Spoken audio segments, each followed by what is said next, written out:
शाम को जब बाजार जा रहे होते हैं तो अपनी पड़ोसन शांति और उसके पूरे परिवार को बाहर टीवी फ्रिज का कवर लेते हुए देख उन्हें ताने मारते हैं।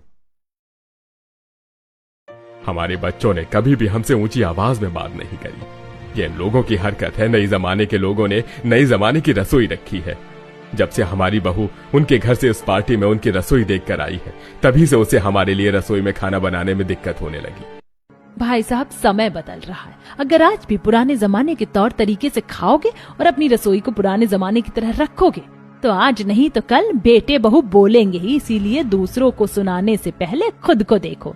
माँ, जाने दो ना। आप तो जानती हैं अंकल आंटी की सोच इतनी पुरानी है, तभी तो आज तक उनके घर रसोई खान पीन सब कुछ पुराने जमाने का है। इन्हें लगता है कि अगर मशीन के भरोसे रहे तो इंसान आलसी हो जाएगा, पर इन्हें नहीं पता कि इसे ही विकास कहते हैं।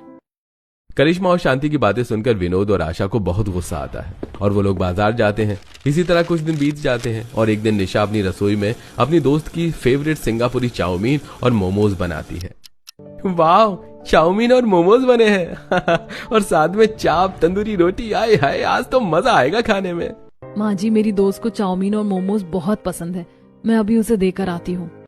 थोड़े से चाउमीन और मोमोज लेकर निशा अपने दोस्त के घर जाती है। उस वक्त घर में कविता और पूजा अकेली रसोई में काम कर रही होती हैं और जब निशा उनकी पुरानी जमाने की रसोई देखती है तो उसकी हंसी निकल जाती है। पूजा, तुझे तो तेरी पसंद की रसोई मिल गई। मिट्टी की रसोई, मिट्टी के बर्तन, मिट्टी का चूल्हा। और ये क्या, अब तो सब्जी काटने के लिए हाँसू का इस्तेमाल कर रही है। हंस ले निशा मेरी बेबसी पर। मुझे बहुत शौक था कि मेरा ससुराल मिट्टी का हो, जहाँ मिट्टी की बर्तन, घर सब कुछ हो, पर अब मैं पछता रही हूँ। कुछ चीज टीवी में ही अच्छी लगती है, हकीकत में नहीं। पूजा, दुखी मत हो। देवर जी ने कहा है ना कि वो तुम्हारे लिए गैस सिलेंडर लेकर आएंगे। मुझे माफ कर दे पूजा, मैं तेरे हालातों पर नहीं हंस रही। बस तेरी रसोई देखकर हंसी आ गई थी, पर मैं नहीं जानती थी कि तू इतनी बेबस है। वैसे मैं तेरी पसंद का खाना लेकर आई थी, खाकर बताना जरूर कैसा लगा।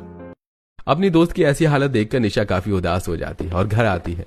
इसी तरह कुछ दिन बीत जाते हैं और सुमित घर में सिलेंडर और चूल्हा लेकर आता है और उसी दिन उसकी तबीयत खराब हो जाती है। इसलिए वो अपने कमरे में चारपाई पर लेटा था।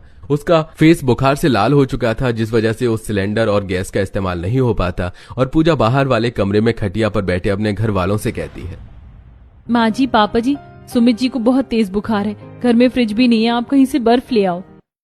भाभी, मैं अभी करिश्मा के घर से बर्फ लेकर आती हूँ। कोई जरूरत नहीं है उनके घर से बर्फ लाने की। मटके का पानी बहुत ठंडा है और जब फ्रिज नहीं हुआ करते थे तब मिट्टी के ही बर्तन काम आते थे। सुमित की तबीयत खराब होने पर भी आशा अपनी बेटी को बर्फ लेने के लिए नहीं जाने देती और बेचारी पूजा मटके के ठंडे पानी से अपने पति को ठंडे पानी की पट्टी